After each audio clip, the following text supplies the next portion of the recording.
How David Wilson lost the ultimate prize to Kachi. Hi guys, you're welcome back to Naija News and Entertainment. The Ultimate Love Show ended on Sunday with Roxy emerging as the winners. We're following Rosie's journey to the final, and at time in the love part, fans have pointed out that David Wilson could have himself to blame. Rosie and Kachi were the last couple standing to go home with 5 million naira and a traditional wedding and a furnished house. Let's rewind to week 2 when the contestants were to pick a partner.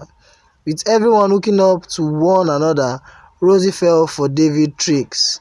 The dark-skinned Benin born floored her but ended up jilting her for Presh Tucker. According to Rosie, she let her guard down for him, which was a game well played by David Wilson.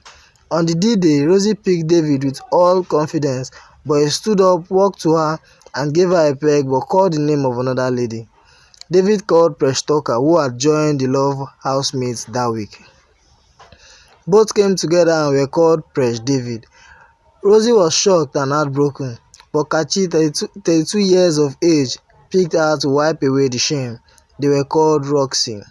Although the first few weeks in the love part was a challenge for Kachi and Rosie as they were still mad with David Wilson, Kachi continued to show his patience and commitment and focus.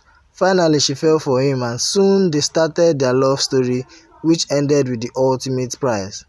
David and Presh Tucker time at the love part came to an end following votes by those who felt that David Wilson betrayed Rosie. Lessons to learn. Number 1. If you find someone you love and loves you in return, don't toy with their heart. Number 2. You cannot always eat your cake and have it. And lastly, the law of karma, which states, as per law of karma, positive deeds make merit and negative deeds make demerit. So guys, you've heard it all from us. I hope you've learned something valuable from this Roxy relationship. So if you're new, don't forget to subscribe and also hit on the bell icon to get new notifications when a story drops.